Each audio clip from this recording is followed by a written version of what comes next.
We are on camera. Okay. Today is Thursday, October 31st, 2019. My name is Sue Verhoff. I'm Director of Oral History and Genealogy at the Atlanta History Center. Also with me today is Nancy Morrison of the Inman Park Neighborhood Association.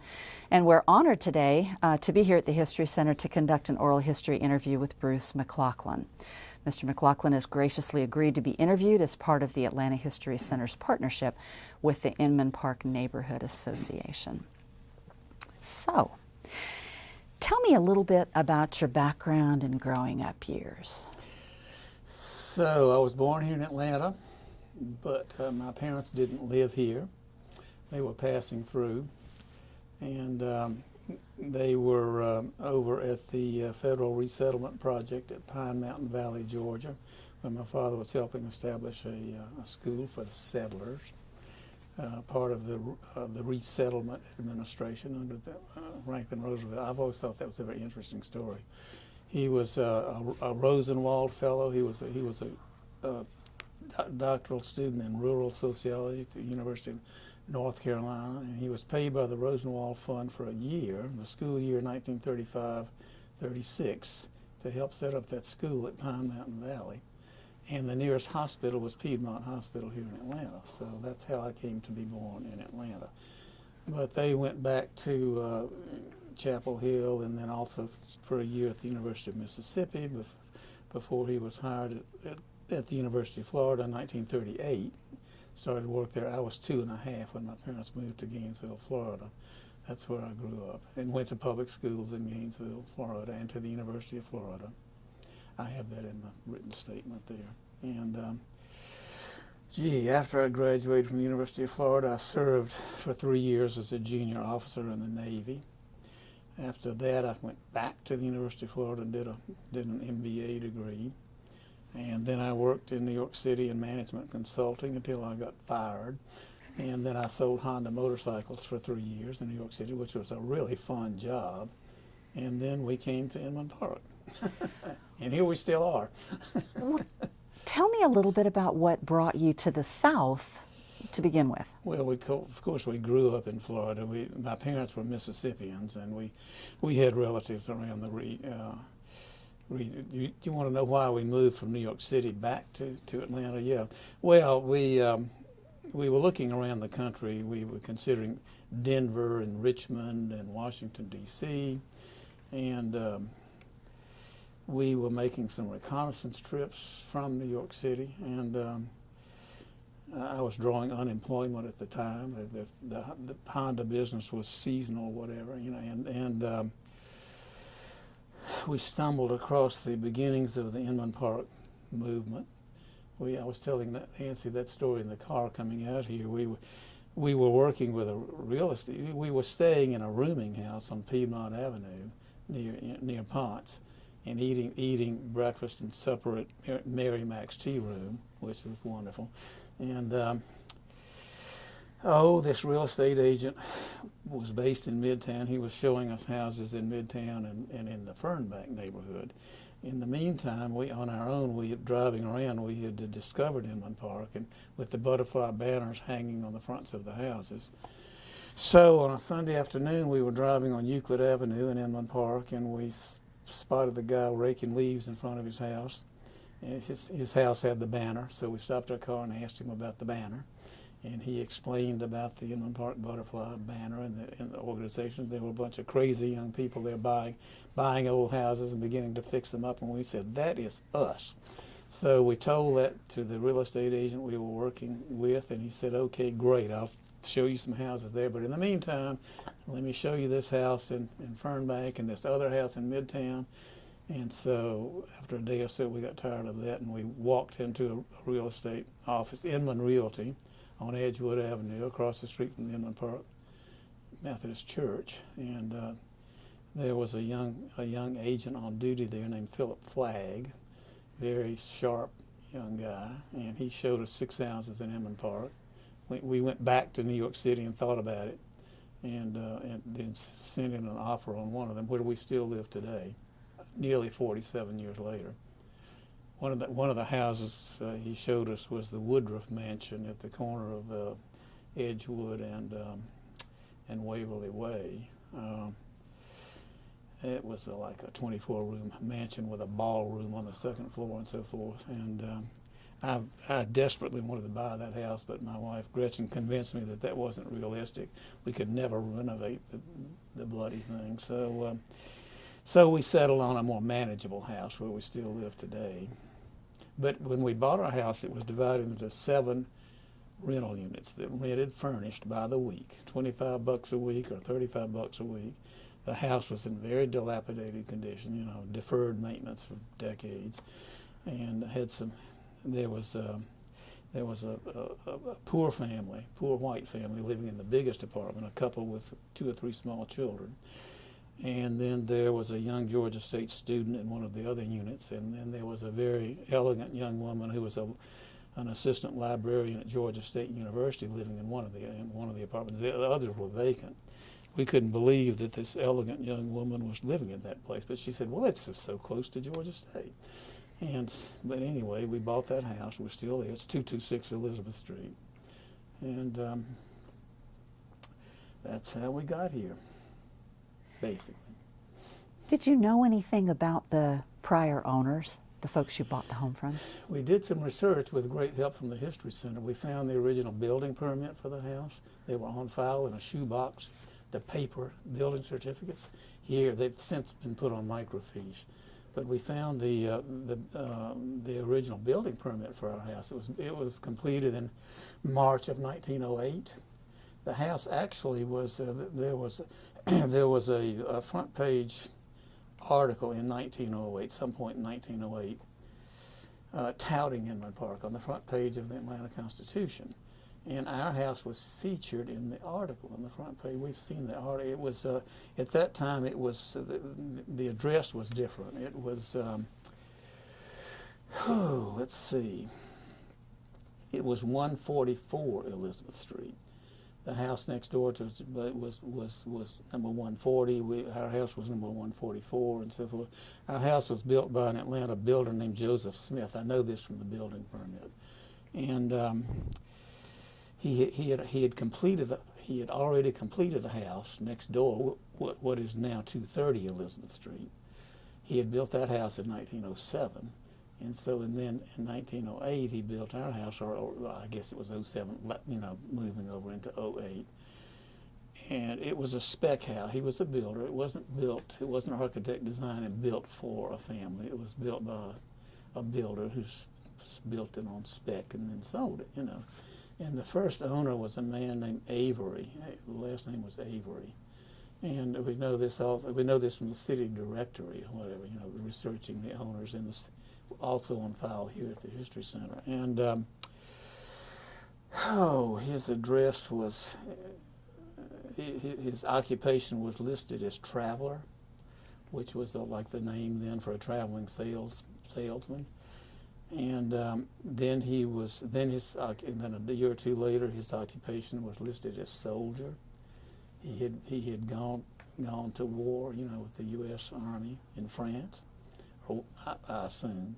And then after that, his address was listed as the U.S. military hospital somewhere, and then he died. And that was the first owner. And the house was a single-family house. But at some point, around 1921, somebody added a sleeping porch. The kitchen on the back of the house it's a 2-story house. So the kitchen on the back was a 1-story structure at the back of the house. Well, an addition was done around 1921. A sleeping porch was built on top of the kitchen. And then the house was turned into 3 units in 1921. Again, we know this from researching the house in the city directory. So 3 separate dwelling spaces in the house beginning in 1921. And what had been the original little front parlor or music room on the right side of the house had been turned into a very small apartment with a 1-story addition had been built on the right side of the house, which housed a small bathroom and a small kitchen.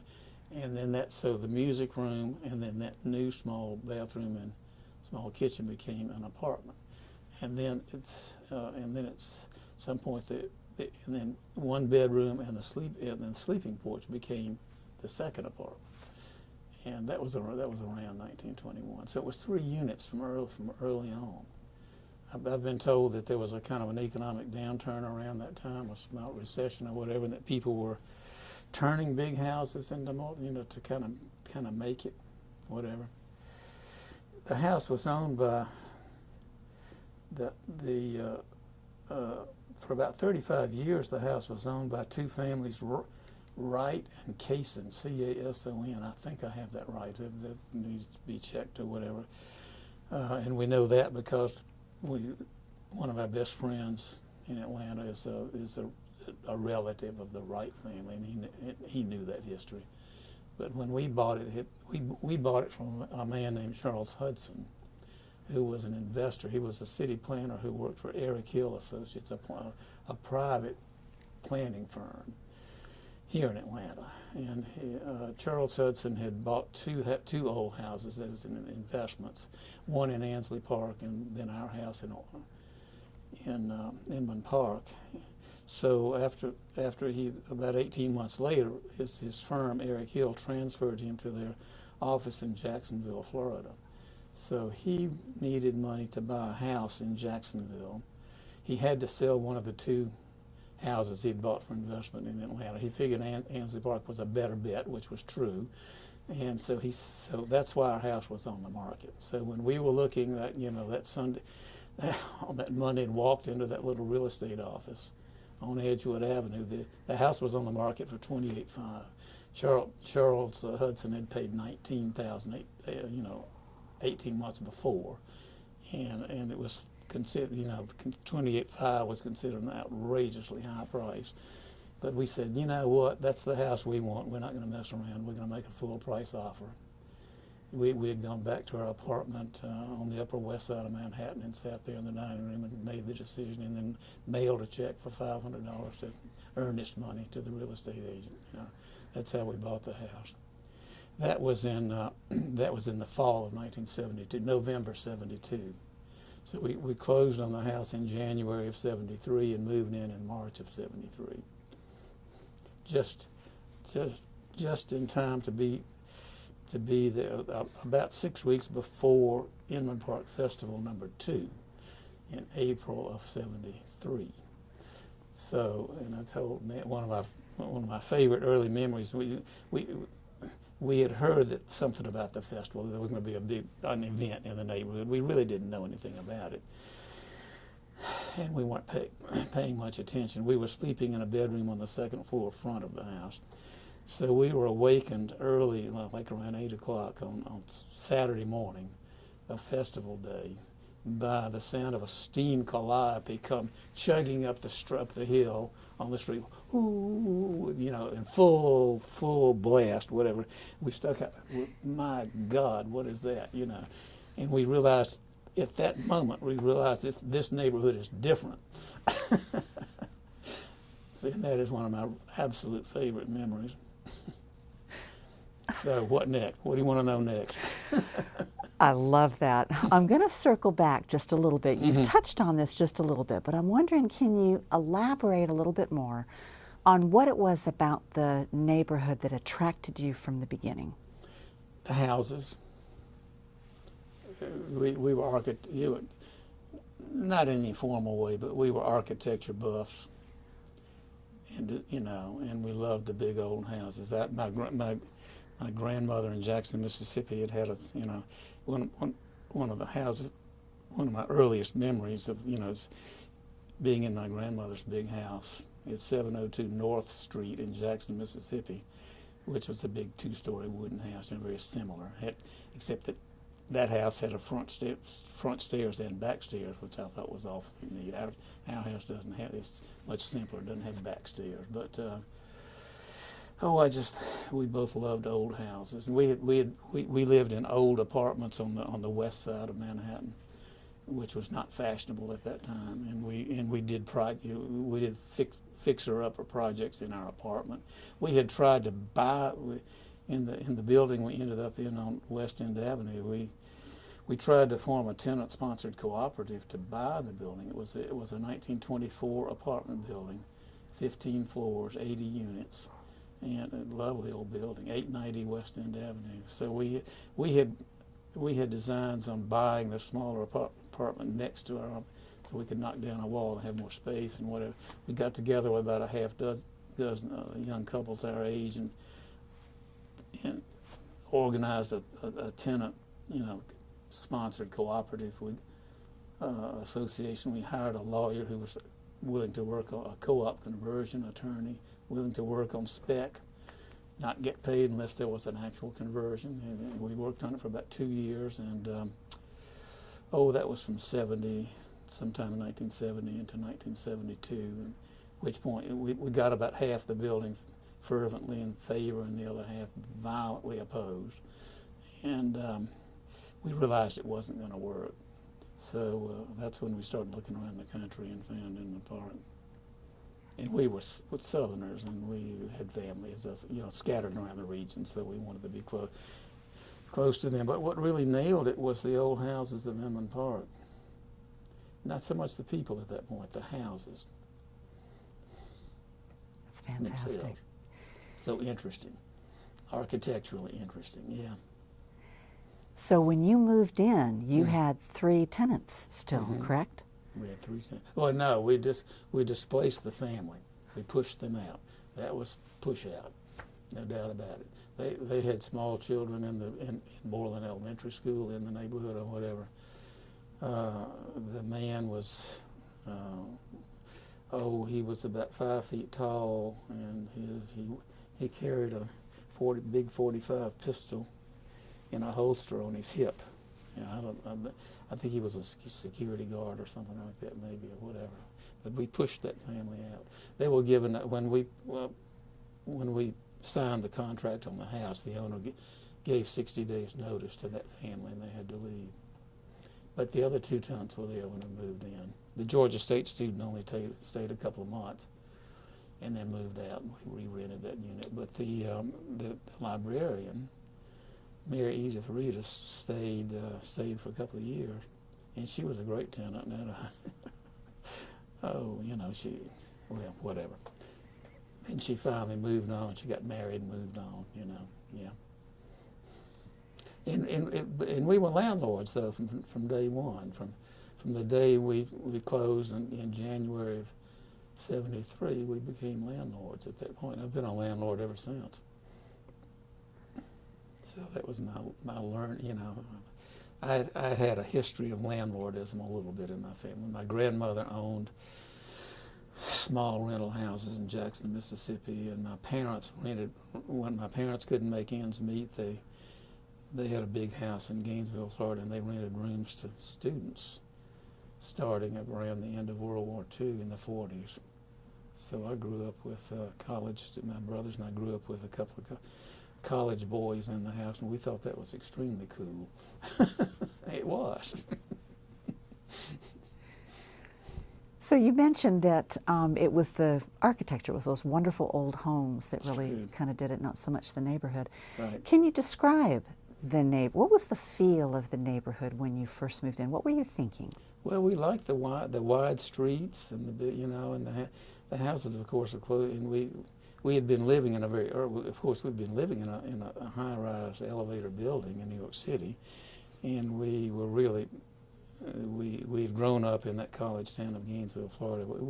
We were both really urban types. We were interested in culture and music and theater and foreign films and all that good stuff, the cultural life. So that was that's why we wanted a place like Atlanta rather than moving to some small town somewhere. And I don't know. And we did then begin to meet a few people, and starting with the man who explained to us about the banner. His name was Tom Sherwood. He was a reporter on the Atlanta Constitution, and he was around for a few years as a reporter on the Constitution after we moved here, and then I think he moved away. But then we met a couple of other people. We met John Sweet, our next door neighbor, and John Sweet was just an absolute dynamo. and you know, we think of him as the father of the neighborhood. He was a founder of he was one of the 4 or 5 people who founded Inman Park Restoration in the first place. You've heard that story probably, along with Gail Mull and Mary Singleton and very importantly Robert Griggs, you know, who was in the architectural antiques business. And so we met John, and oh, I don't know, we were just hook, line, and sinker from that moment. So it was a combination of the houses plus these dynamic people we started meeting, you know, who were all in, you know, to rescue this interesting neighborhood. The neighborhood had been abandoned by the sort of white establishment of Atlanta. They'd all moved to Sandy Springs, terribly afraid they might lay eyes on a black person, I'm sure.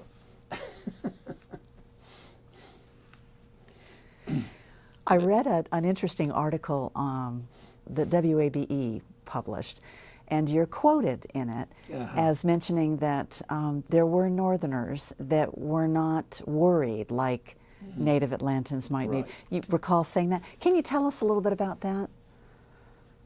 Well, you know, a lot of these, of course, Bob Griggs was Southern. He's from, but John Sweet is not Southern. His background was in Cincinnati, I think. And oh, gee, Phil Flagg's background was in Florida. Mostly the people who rescued Inman Park in the first place were not native Atlantans. There were some exceptions. Now, Kathy Clements, who is now Kathy Bradshaw, you know, Kathy's father, if I understand correctly, her father had been superintendent of the Atlanta schools, I think, you know, and her mother, Cherry Clements, had been the founder of the road fight in the 1960s, you know, of caution and so forth and so on. That had been going on before Inman Park started, as you know. That started in the 1960s, that fight against the road. And so the Clements, they were Southern, but other people were not. I mean, people like John Sweet were coming in, carpetbagger. John was as I understand it, he came to Atlanta as a Vista volunteer.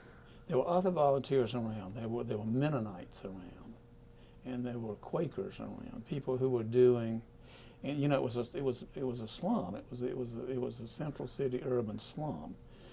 And it was considered a poor white slum. It was not an African American neighborhood, but it was very a lot of people, you know, just social problems. The Inman Park United Methodist Church. I've always been told this story. The church stayed there, but all the church members of the Inman Park Methodist had moved out to the suburbs. But some of them had you know, had a lot of social awareness, and they actually hired a social worker who was around. Her name, maybe her name will come back to me. But and then there was a Methodist minister named Bob Sprinkle. These were people who were trying to help poor white people who were living in these apartments, and like in some of them in our house, I'm sure. The apartments rented by, you know, a weekly rental. We still have a metal sign that had been in the front hall of our house, and the sign says, "All rent, cash in advance, no refunds, the management." We still have the sign. It's all rusted up. It's all sheet metal, you know, whatever. But, in the house, the front door there was no lock on the front door. The house was open to the street. You could walk up on the front porch, just open the front door and walk into the house. The apartments had padlocks on them. There was a hasp and a padlock on the outside of each. There were 7 units, and they had numbers, 1 through 7. So there were no locks on the doors, but there was a hasp and a padlock on the outside, and then there was a slide bolt on the inside of the door. So if you were renting there for a week or whatever, you know, when you came home, you would slide the bolt and lock yourself in with the slide bolt. Then when you left in the morning, you would, you know, close the hasp, snap the padlock on the hasp, and take the key, and that was your lock, you know. But the hallways were open to there's a central hall downstairs, central hall upstairs, and one staircase. So the halls were open to the public. And the first night we spent it after when we closed on January 12th of 1973, it was a Friday afternoon. That was our first night in the house. And we were down here. We had driven down from New York. We had a 2.5-year-old dog. We rented a bed from Aaron Rents, which was a furniture rental place, and we slept in we slept in the small studio apartment on the first floor. And at about 5 o'clock on Saturday morning, somebody suddenly raced up on the front porch, flung the front door open, raced upstairs, raced around a little bit, raced back down the stairs and out the front door. We were terrified. And it turned out to be the paper boy delivering the newspapers to the apartment doors. So, I mean, we had some very colorful tales, the early days. We moved into one of the apartments on the second floor, a large bedroom that, as I say, the house had been turned into 7 units, but little kitchenettes had been built into the corner, and extra plumbing pipes had been run up through the floor. Holes were drilled in the floor so the water pipes could pass through, and then the drain lines and so on. So the big bedroom we were sleeping in had a kitchen in one corner, and there had been a shared bathroom shared among 3 apartments on the second floor. Several of the apartments had private. The house has 4 bathrooms, 2 upstairs and 2 down. But so there were these little. One of the apartments had a kitchenette that had really been built into a clothes closet, with just a little sink there and maybe a hot plate or whatever. And that's how they were renting for $25 a week cash. Yeah, in advance. Okay, where were we? Tell me a little bit about what it was like raising your child there. Now she was 2? She was 2.5 when we came. So there was a little one of the idealistic things that was going on the edge of the neighborhood was in the old Inman Park School at 729 Edgewood Avenue, which is it's now a condo building. The old Inman Park School, lovely old building built around 1890 maybe, had been an elementary school, I think. It was called the Inman Park School. A man named Lee Radonis, who is still around, Raudonis. Lee Radonis and his wife had set up a little Montessori school in that building. And then also occupying the building was a federally supported title, whatever, outreach to preschool for poor kids. And all the kids in that school were black. And then all the kids in the little Montessori school were white. And they were just across the hall from each other or whatever. Well, that school was operating when we moved in March of '73. That school was operating. So then, around the end of May, Lee Radonis and his wife announced that they were burned out and they were going to close the Montessori school. And Gretchen and I said, "Oh my God, you can't do that. We just got here." So we volunteered as parent, volunteers to run the school, and which we did for the next. We collected the fees from the other parents and paid the teachers and so forth, and we actually ran the school for about a year and a half. At which point, something happened. We were able to merge the school with the federally supported school. There was some controversy about that because of the privileged white kids were not supposed to benefit from the federal funds that were being used to support the poor black kids, but the teachers were the black teachers and the white teachers were friends, and they somehow managed to get it together and merge it. So our daughter finished preschool there, and then she went to first grade at Moreland Elementary, which is walking distance from our house, and she went there through the 6th grade, and then she went to 7th and 8th grade at Inmanville on Virginia Avenue and Virginia Highland, and then she went to North Fulton High School in Buckhead, which was then then merged with it's now part of North Atlanta, but North Fulton High School was Oh, it's the school where James Dickey went to school and graduated. And, you know, James Dickey lived in Emmett, grew up in Emmett Park partly, and I don't know, you know, in the house that was bought by the founder of the neighborhood, Bob Griggs. You know, Bob Griggs was in the architectural antiques business, and he was sent out to Inman Park.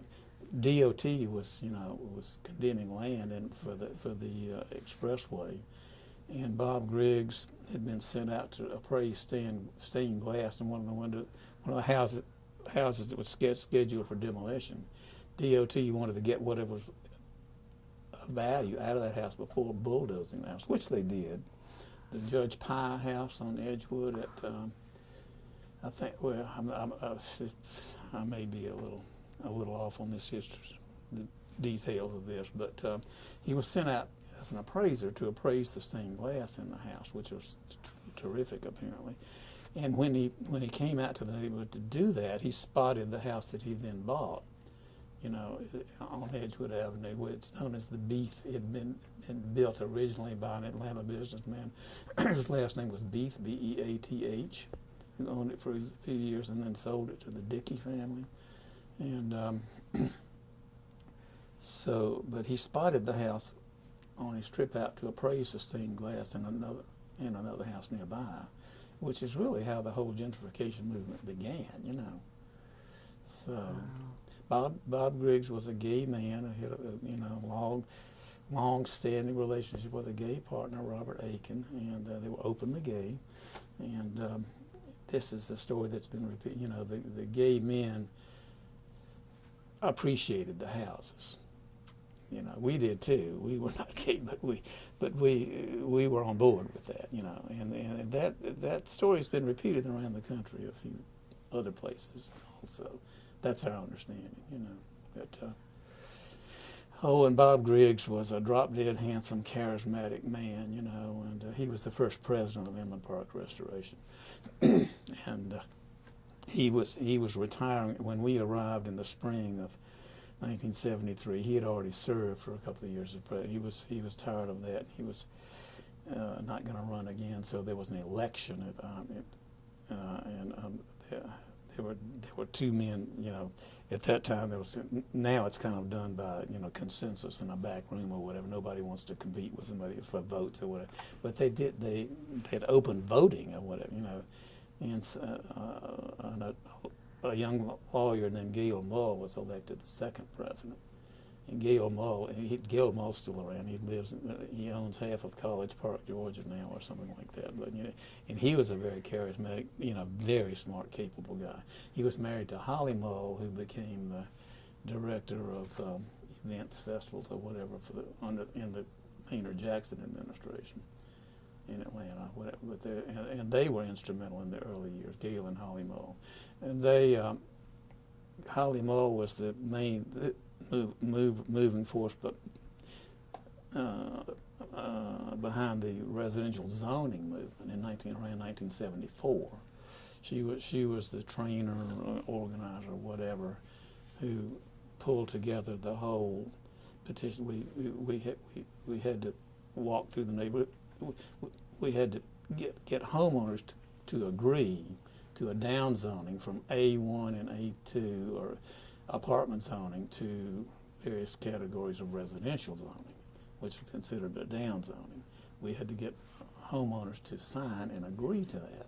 So once we had, Holly Mull was very organized about it. We had meetings at her house on Elizabeth Street, and we had about, 15 or 20 volunteers, and we fanned out over the neighborhood, knocked on doors, and got all homeowners to sign on, and then we presented Atlanta City Council with a petition to downzone, and we were successful. That's when the zoning changed. And I was a foot soldier, and I was one of the people who knocked on doors and got signatures. But Holly Mull was the brains behind the thing and the organizer. Let me ask you this. Mm-hmm. Was that your first sort of grassroots activism type involvement with the neighborhood? Probably the first was, shortly after buying the house, the tenants were our house has a small front yard on Elizabeth Street, split by a little, front walk that goes from the street up to the front porch. So on one side of the tenants were driving into the driveway next door at 220 Elizabeth Street and parking their cars in the front yard in front of the house. And so the front yard was packed clay, hard baked red clay, where they were parking cars. And I wanted grass. I had grown up in Florida with a house with St. Augustine grass, and damn it, I wanted grass. So I got out there and started breaking up the clay with a mattock by hand or whatever, so I could plant grass. Well, I'm out there doing that, and two women pulled up in front. It was Eileen Seeger, she's now Eileen Brown, her maiden name, and Rosalind Smith, who was married to Furman Smith, and they lived on at that time they had a big house on Spruce Street, and Eileen and her husband Bob Segrist were living on Hale Street, where Eileen still lives. And Eileen was the founder later of the Atlanta Preservation Center. But these two women, I was out there breaking up the clay with a mattock, and one of the women was I think Rosalind was driving, and Eileen was riding shotgun, and Eileen rolled down the window and said, "We're going to have a work day on Saturday up at the park or whatever. We're going to plant some holly bushes or whatever, for it's a volunteer thing." And I said, "What?" I've got this yard to do. I'm not doing that. And they said, no. You own a property. They said, "Do you own this house?" And I said, "Yes." They just, "You need to contribute. You need to come to this work day." So that was the beginning of my volunteerism. And then the zoning effort came not long after that, maybe a year later. So that's how I was kind of pulled kicking and screaming into volunteerism. And there's been a tremendous amount of volunteerism in Inman Park over the years. I mean, it's just quite a remarkable story. They say festival now requires 800 volunteers, unpaid volunteers, to put on that festival every year. And it makes huge amounts of money for the neighborhood. I don't know of another story quite like that anywhere else, only in Inman Park.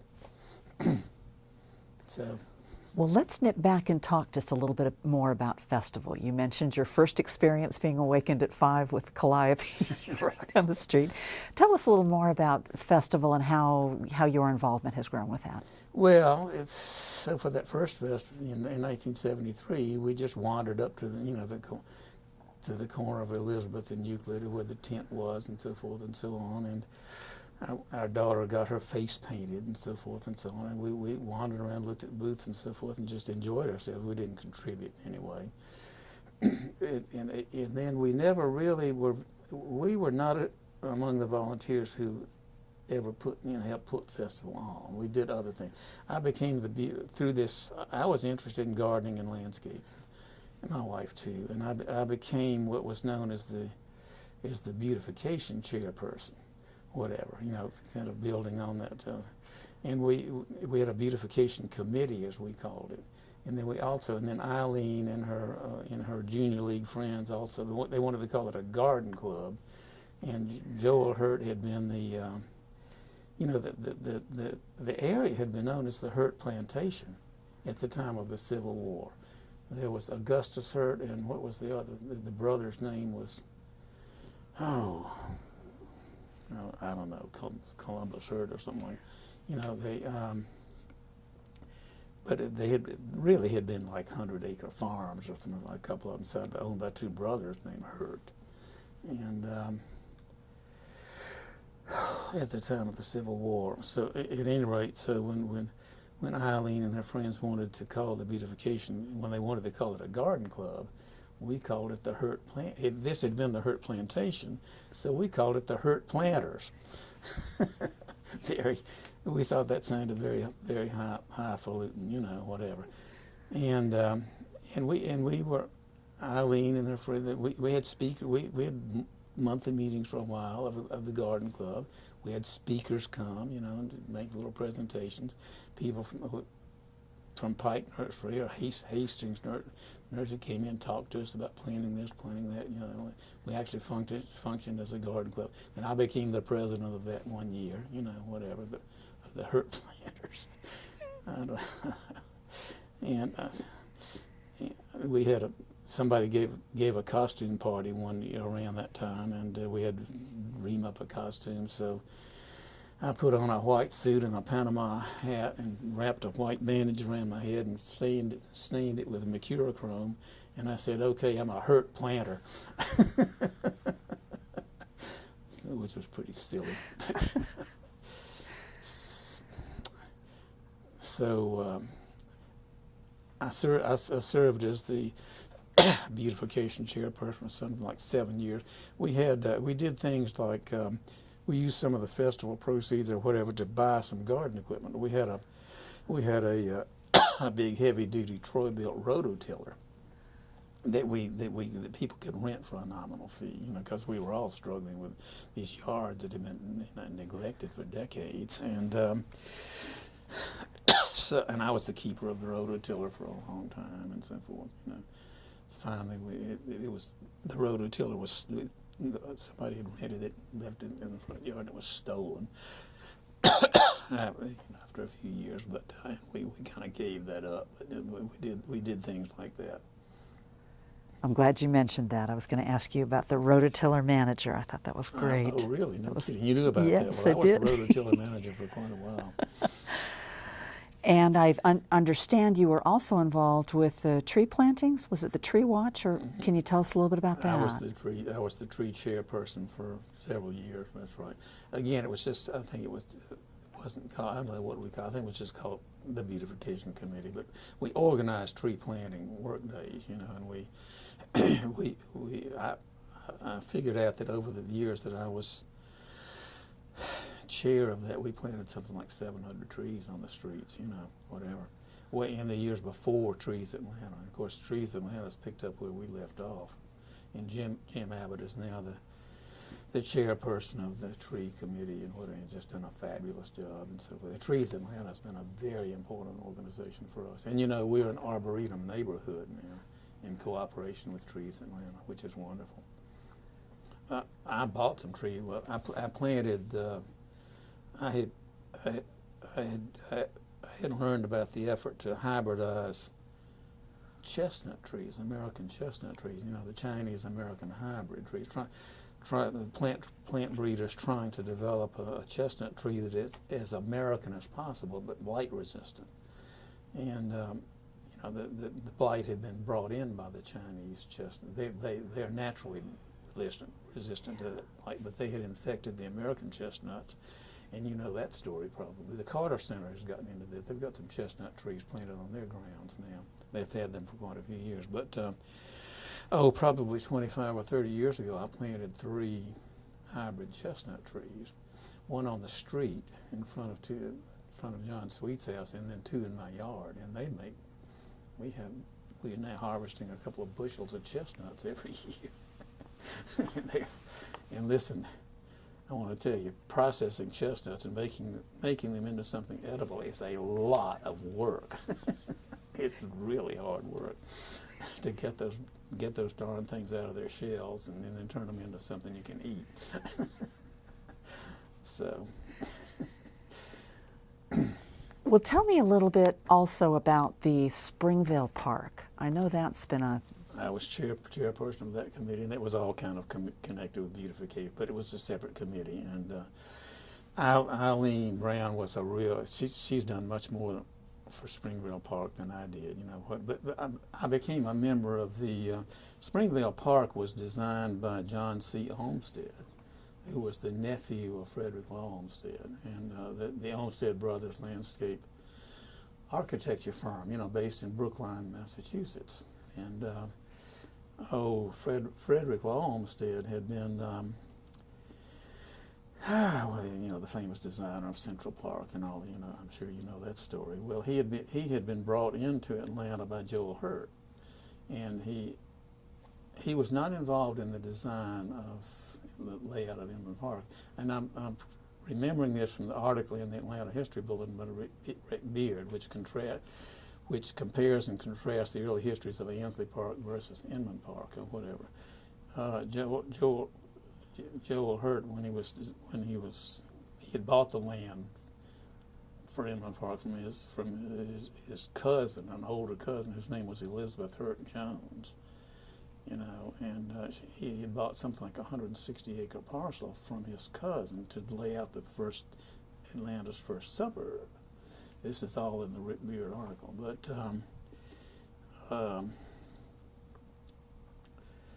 he worked with a man named James Forsyth Johnson, an Englishman, who came to the States and it was known as a landscape gardener.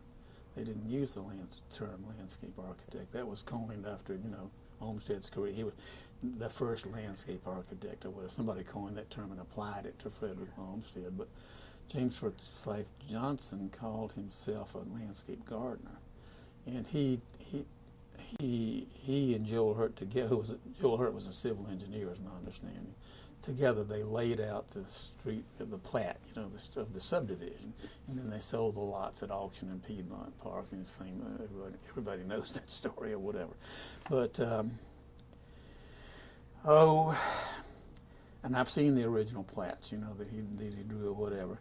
Changes were made to the lots. Apparently, some lots builders or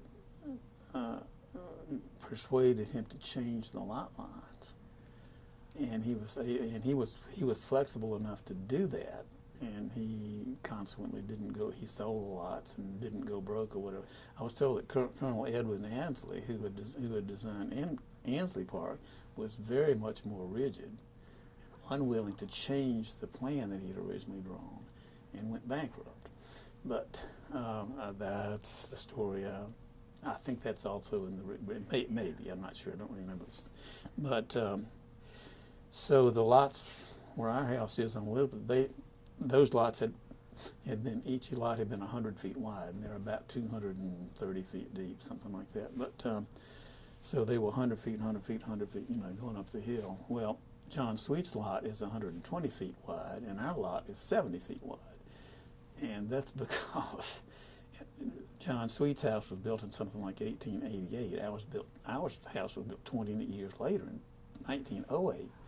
But the person who built John's house, which is now 220 Elizabeth Street, apparently had persuaded Joel Hurt to change the lot line so he could have a bigger lot, which made our lot smaller, which it is, of course, to this day, you know. But and you know, there was no zoning then.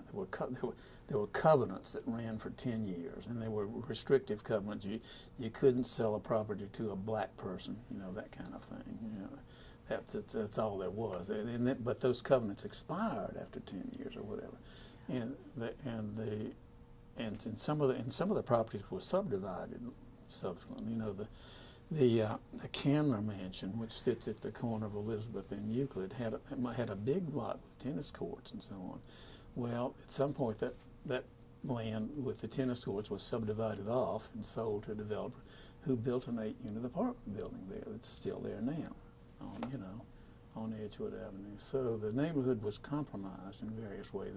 The original subdivision design was compromised. Oh, you know, it's a kind of a concession to practicality, to financial reality, whatever, and things were it's not like a subdivision. You know, a builder today lays out a subdivision, buys the land, gets the whole thing financed, goes in, that maybe builds a fence and gets a gated community, plans everything, builds it all at once, and then sells. That's not the way Inman Park was done. The lots were sold. Some of those lots changed hands several times before anybody ever built on them. So the houses were built over a period of several decades. They weren't built all at once. And then when the zoning changed, sometime I think it was in the mid 1950s that the zoning was changed to apartment zoning. After establishment, people had departed for Buckhead and Sandy Springs, leaving around this building here, I'm sure. But so some little garden apartment buildings were built in the mid 50s to the early 60s, and the result of that, though, has been that, and some of those are still pretty funky today. But the result of that is that and the rents are cheaper. for rental units and buildings like that. The upshot is that a few young people who work as waiters or waitresses in the restaurants or clerks in the retail establishments, have a little apartment that they actually can afford to rent and walk to work. And that's, you can't really plan that. The planners have never really succeeded in doing that. Now it's changing, but there are the few holdouts. There is a building there's a 22-unit complex on Waverly Way, directly across the street from the north end of Springville Park. It's 170 Waverly Way is the address. I think it's 22 units, and those rent. And that building the two. I think they're three separate little two-story garden apartments. Been owned for decades by an owner who refuses to, who doesn't want to sell, doesn't want to has never done much renovation or whatever. The rents are quite low, and so you have a mix there of the. When we first came, we call that Little Alabama. For a while there. Actually, one of my contractors dubbed it that, Little Alabama, whatever. And again, it wasn't it was poor white people living there. But we own the in 1975, we bought the house next door at 180 Waverly Way, which was again about to collapse, divided into 5 units. And we had tenants there, and let's say this was in late 70s into the early 80s. Well, people who were living in Little Alabama would come over and steal the batteries out of our tenants' cars and stuff like that. But it's the people who live there now are really very nice, and there are a few sharp people like graduate, doctoral students at Emory or whatever who see a good, who know a good opportunity with it. They don't mind living in a little bit funky surrounding in exchange for a much lower rent, So you've got people like that living there now. But it's just an interesting process, So the neighborhood, Inman Park, really has evolved in a kind of an organic way. A neighborhood has a trajectory, as you know. I mean, Inman Park was a streetcar suburb. It was originally laid out that Joe heard in the mid 1880s. People didn't have cars, and then that streetcar line was built, to connect Inman Park to 5 Points, the Edgewood and East Atlanta Railroad Company. And also been told that that's why the houses were close together. I mean, it was a more urban. Inman Park, it didn't stay in Atlanta's premier address for very long, because when affluent people had their first automobiles, they could travel more easily, and they went out to Druid Hills. And Joel Hurt was initially involved in Druid Hills, I think. Frederick Olmsted actually designed the Druid, and then Ansley Park. So the houses were further apart, especially in Druid Hills. Those houses are on huge lots. They're not. The houses in Inman Park are just cheap by jail. In some cases, really close to each other. And affluent people didn't want to live that close to their neighbors, and that's why they moved to Druid Hills or to Ansley or whatever, and then later to Sandy Spring, whatever. But so the neighborhood was a so-called streetcar suburb. Now, gosh, I'm losing. Where were we? No, you're doing great. Mm-hmm. So let's talk a little bit about the automobile and how that changed, because of course the road, the roads, as you well know, that's a big part of the story. So tell us a little bit about the road fight and your involvement. Well, I was really involved. There were several people. Jim Coolstead and Danny Feig were people who had, as a spin-off from Caution, the road, they had organized a group called the Road Busters, street action people. And the idea was and DOT was playing fast and loose with, the road construction was tied up in lawsuits. Inman Park and Druid Hills had gotten together and pro bono, they had filed challenges to the environmental impact statements or whatever, and the DOT had its hands tied there for a while, unable to start construction because they weren't getting permissions or what, because the lawsuits were tying up the environment, the EIS was not approved or whatever, and but Tom Moreland was the DOT commissioner, and they hired a contractor named Shepherd Construction, and they came out to they decided that they were just going to come out and start preemptively cutting down trees and stuff like that in the parks and the linear parks along Ponce, Shadyside Park and so forth, and also in the area which is now the Freedom Park and so on. And so some of the caution people organized a street action group called the Road Busters, and Danny Feig was the prime mover behind that, and I became a road buster. We had indoctrination and training sessions or whatever, and we went down and we sat down in front of the bulldozers and we climbed the trees and whatever. There was no internet then. We couldn't organize, a street action, but on our smartphones with a so-called telephone tree.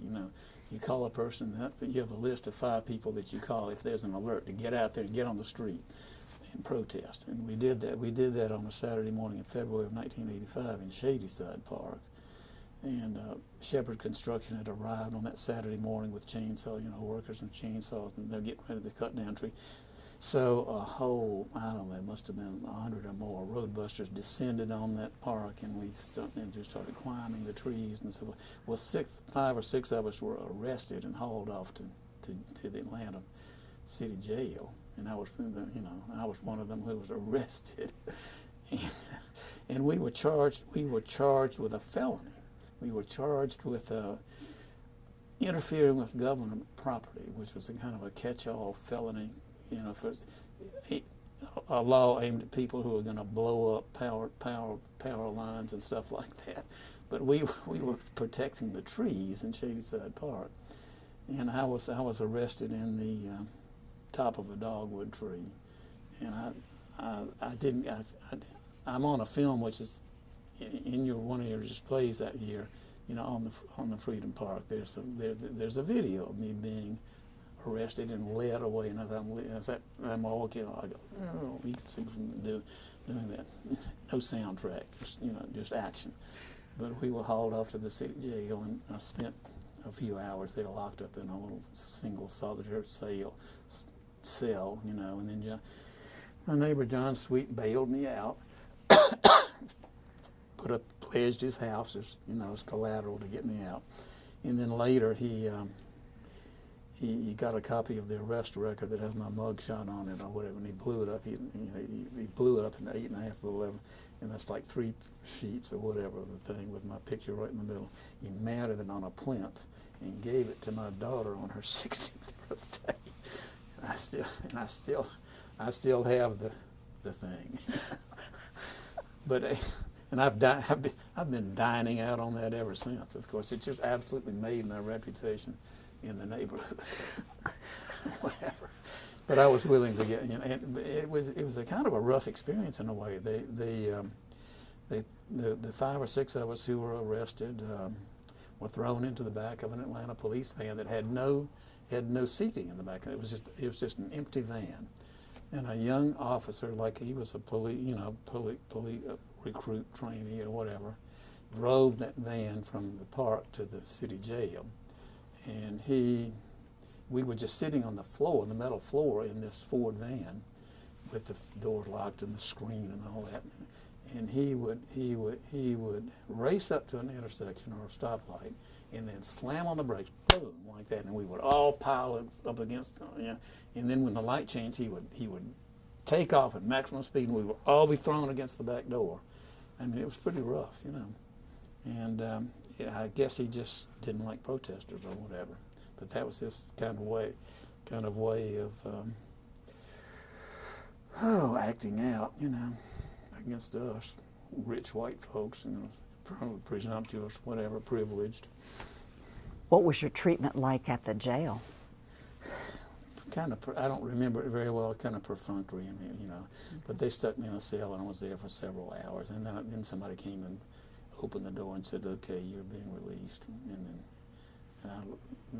I don't know that John actually came himself. I think my wife came and picked me up or whatever and took me home.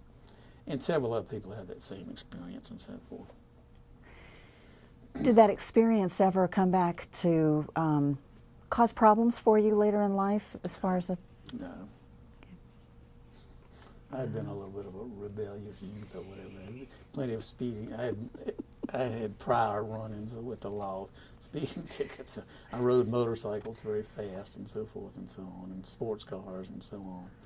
So brushes with the law were not that unfamiliar to me. I didn't sweat it much. I knew we'd be bailed out. And then later the charges were dropped. But lawyers from Druid Hills, Sam Rail was one, R-A-E-L. And gosh, there was a wonderful man. I can't remember his name now. An older man. Was kind of an establishment lawyer who lived in a big house on the byway or over there somewhere, who was instrumental in getting us bailed out. And there were Emory people involved in that road fight too. Jack Boozer, who was a professor at Emory, was a big a major figure in the road fight and so forth. And there were some really, really well-established and terrific people who were involved in that fight. It was just an amazing experience. And years later, people say, "Well, you folks fought City Hall and you won." Nope, that never happens. Whatever. But it did happen in this case. And the story of when after Zell Miller had been elected governor and Atlanta was selected to host the '96 Olympics, Governor Miller said, "We really have got to resolve this." And he fired Tom Moreland, put one of his own Wayne somebody in his DOT chairperson, and a committee, Kathy Bradshaw, who had been Kathy Clements, and Richard Ossoff, the father of John Ossoff, who's been recently ran from Richard Ossoff was instrumental in that fight. Richard, a very sharp man, Harvard MBA and all that. They actually traveled to Washington and met with Jimmy Carter was president then, I think, and met with officials of the White House, and they worked out a compromise, and the Carter Center worked out that compromise to trade land, and so the DOT wanted somewhere else in Georgia in exchange for the land that was going to be there, but there's now the Freedom Park and the Freedom Parkway and the Freedom, and so people, and I think that's why I think that people like Kathy Bradshaw have been the most important, leaders in this neighborhood movement over the decades. Just quite remarkable. There's another name I'd like to bring up that your name has also been associated with, Maynard Jackson. Can you tell us a little bit about Maynard Jackson and his relationship? He was very, I never knew exactly why, but he was very friendly to Inman Park. So, of course, Inman Park turned out en masse to support him, and he was elected mayor not long after Gretchen and I got here. Maybe it was 1974. Ivan Allen had been the mayor, and then he was the first black mayor, as you know. In Inman Park, we're a bunch of progressive liberals or whatever, and we were fine with the idea of an African American mayor, and we campaigned for him and put the yard sign and so forth. And he repaid us in later years during his administration. And I wasn't that involved, but I just understood that his administration was very friendly. In terms like permits for the festival and things like that, his administration was very supportive of Inman Park and of the restoration movement in Inman Park. So that's what I know about Maynard Jackson. I also knew that he was from this aristocratic African-American family, and his mother, his cousin, aunt, whatever, Mattawilda Dobbs, was a singer with the Metropolitan Opera, and that they just had this distinguished family, high achievers, and it was just a great tragedy when he died so young. So that's my take on Mayor Jackson. He was a wonderful man. There was a very hilarious occasion. He came to a Sunday afternoon party, maybe at Holly Mull's house, and you know he was a highly educated man and eloquent speaker. But for he stood up there and he lapsed into black English vernacular and whatever. I mean, he could code switch, okay, and he could talk like a street person, a black street person. He lapsed into that, telling some tale, and the room just collapsed. And you know, wow, people were collapsing on the floor in laughter. I mean, it was so funny. But he was a wonderful person, and he had such a sense of humor about it. You know, he was charismatic and outgoing, just a lovely, lovely man. Are there other politicians that come to mind that have assisted Inman Park in their? Well, I think that when Andrew Young was mayor, he was supportive, and then later when he wanted to build the expressway, because of Jimmy Carter, he became our opponent. But earlier he had been very supportive. Oh, and John Lewis has always been very supportive. And now one of our neighbors, Ruth Wall, was very involved in political campaigns and so forth, and had and she organized support for various candidates, including John Lewis and Andrew Young and Maynard Jackson and whatever, with parties at her big house on Hurt Street and so forth and so on. And so the neighborhood always had its antenna out politically, whatever. And people like Ruth Wall were instrumental in that. They're very, very politically savvy and very active. So along with all the energy, I mean, there's political activism as well as in a progressive way. And I don't know. It's just that's part of the remarkable story of Inman Park. The political awareness and activism, progressivism. It's beginning to change now. I think slowly, and again, the long trajectory, the life cycle of a neighborhood. Now that we're becoming such an establishment, we still have this kind of hip reputation, but houses are getting very expensive, over $1 million in some cases. And people are coming in now who weren't involved in the gentrification and so forth. New people coming in who are high-income people, professional people, or corporate, whatever, lawyers, doctors, whatever. So the character begins to change again. So where it goes from here, I'm not sure, but I'm sure the property values will begin, will continue. It's been a struggle for some of us to pay the property taxes. That begins to be an issue. Theoretically we could be pushed out in our turn. As we pushed out a poor renter family, theoretically we could be pushed out in our turn. Now, in our particular case, we're protected financially, but by the fact that we purchased 2 additional properties, small multifamily properties. In 1975, we bought another tumble-down house at 180 Waverly Way that was divided into 5 units, and we bought a little modern apartment building that had been built only 12 years earlier in 1960 at 145 Hale Street, 4 units, little brick quadplex. So, and we have slowly, up hand over hand, we've slowly rebuilt those properties over the years, and they're very valuable now, and the rents are much higher.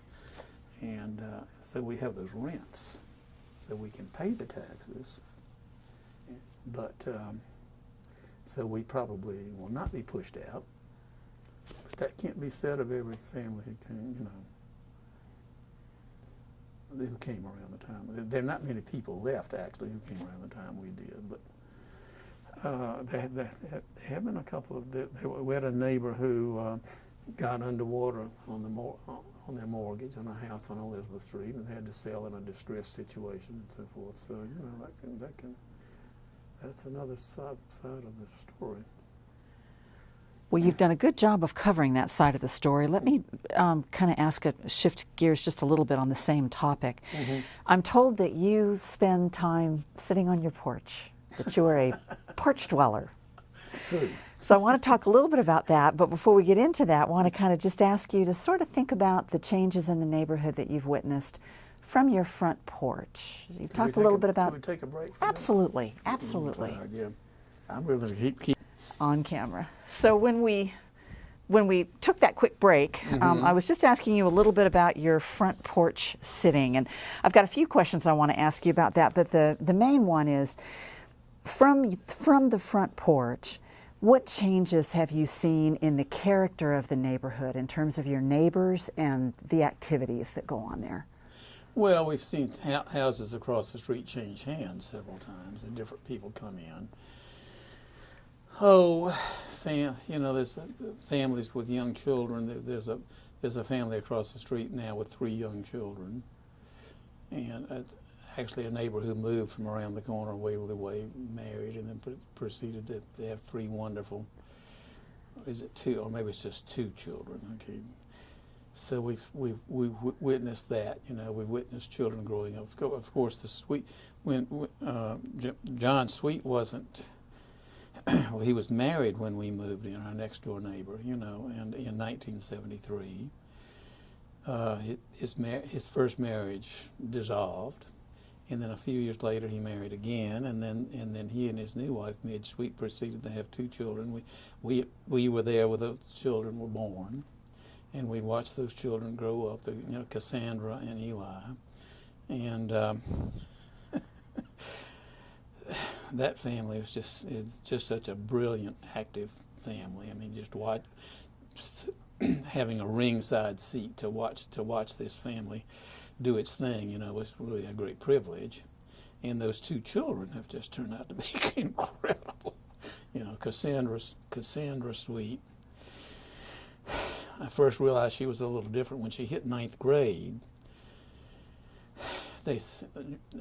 John and Midge are both from German-American families. So when Cassandra hit 9th grade, she went off to Germany to attend a German high school, not an American high school in Germany, a German high school. And when she came back, she was fluent in German. Well, John has got some Spanish branch of it, He's got a brother who lives in Mexico City. John speaks some Spanish. The brother lives in Mexico City. And Cassandra learned Spanish also. So here you've got this kid who is speaking English, German, and Spanish. Then she goes off to Stanford. She was in the same class at Stanford with Chelsea Clinton. Then she gets a Fulbright and goes to Brazil for a year. And when she comes back from Brazil, she's fluent in Portuguese. And then she goes off to Cambridge University in England and does a doctorate in developmental economics. And there was at Oxford, I think it was Cambridge. So at Cambridge she meets another doctoral student who is from Chile, who was a Croatian man from Chile named Dalibor Interovic. Dalibor is in Israel about 6 feet 6 inches tall. They get married in the backyard next door.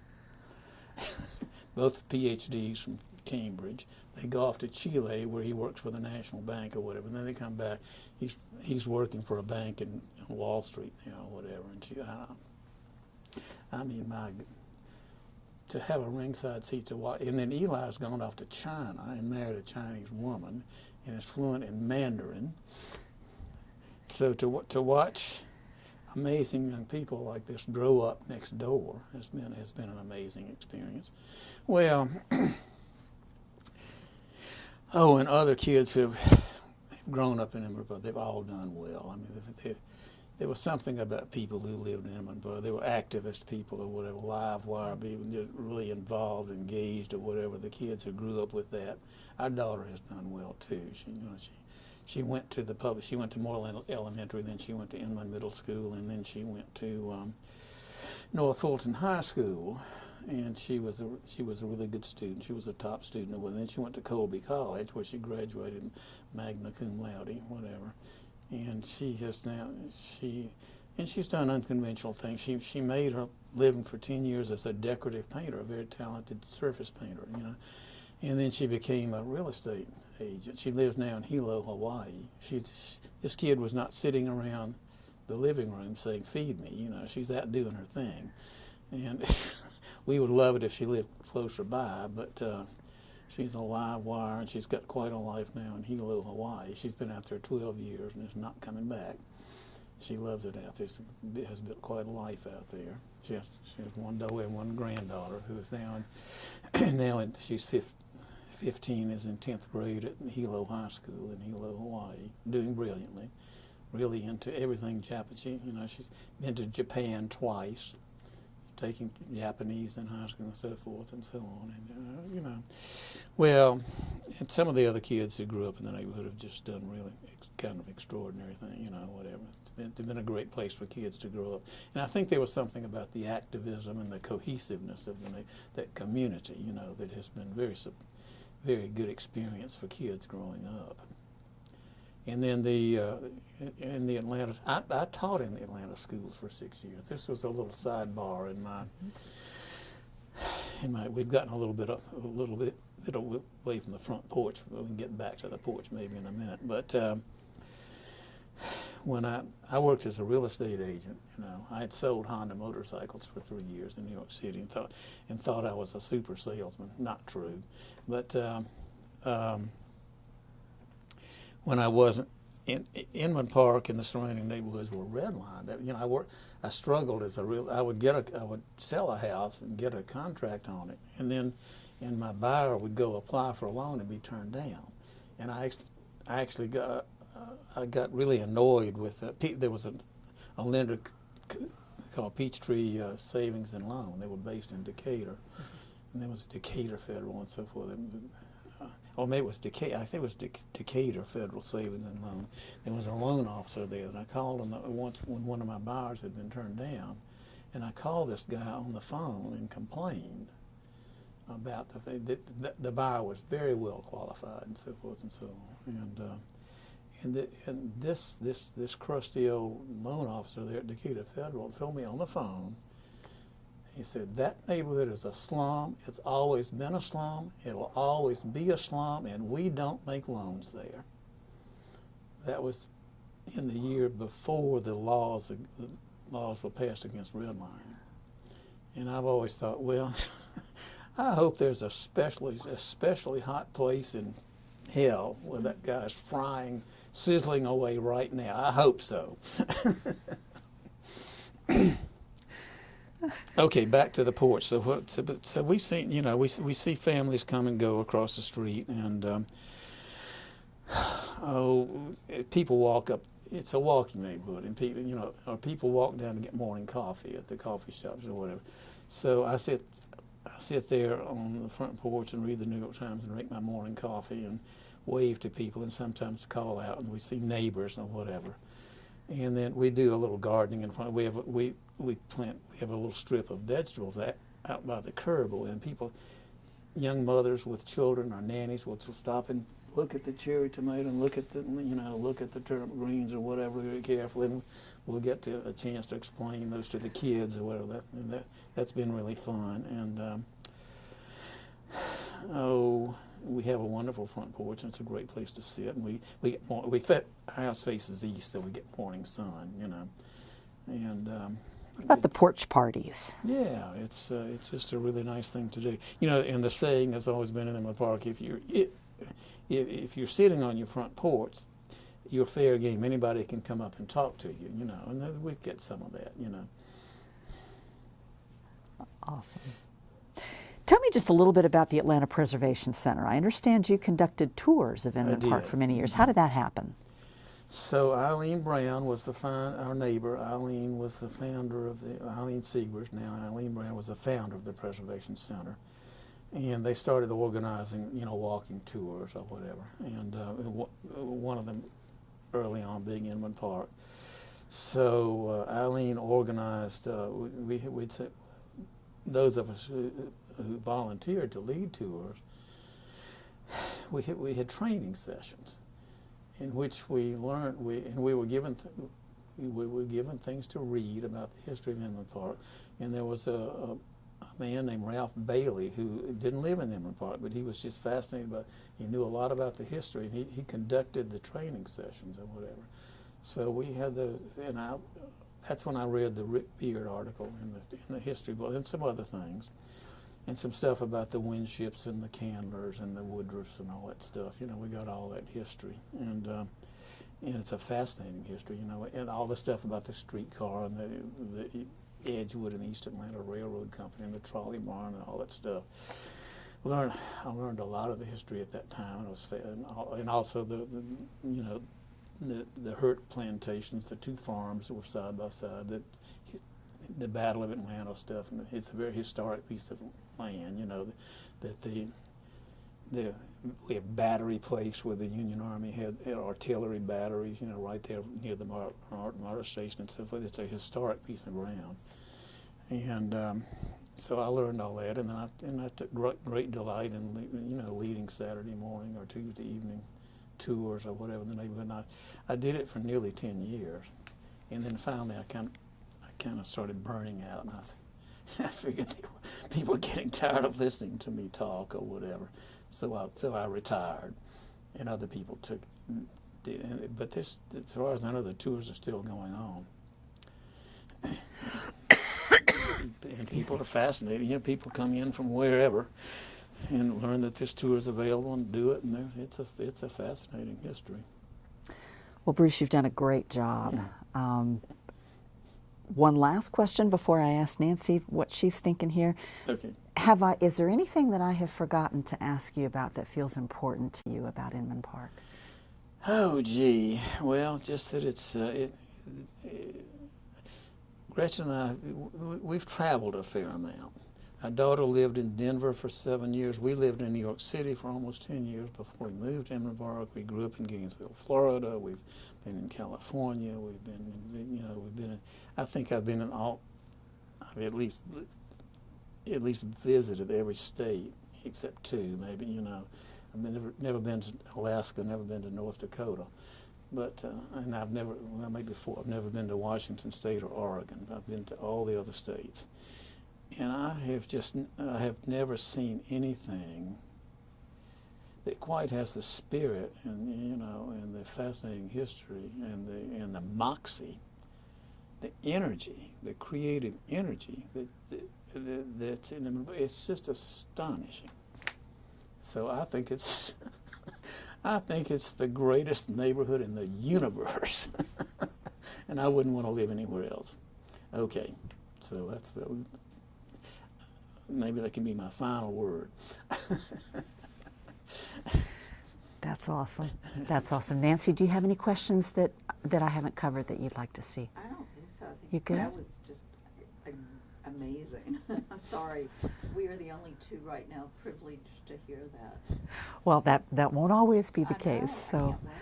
well, I can't thank you enough for coming in and talking to us today. You've got a wonderful grasp of the neighborhood. I've learned so much, and I think moxie. That's a great expression for this neighborhood. So, It's really true. yeah. Sums it up.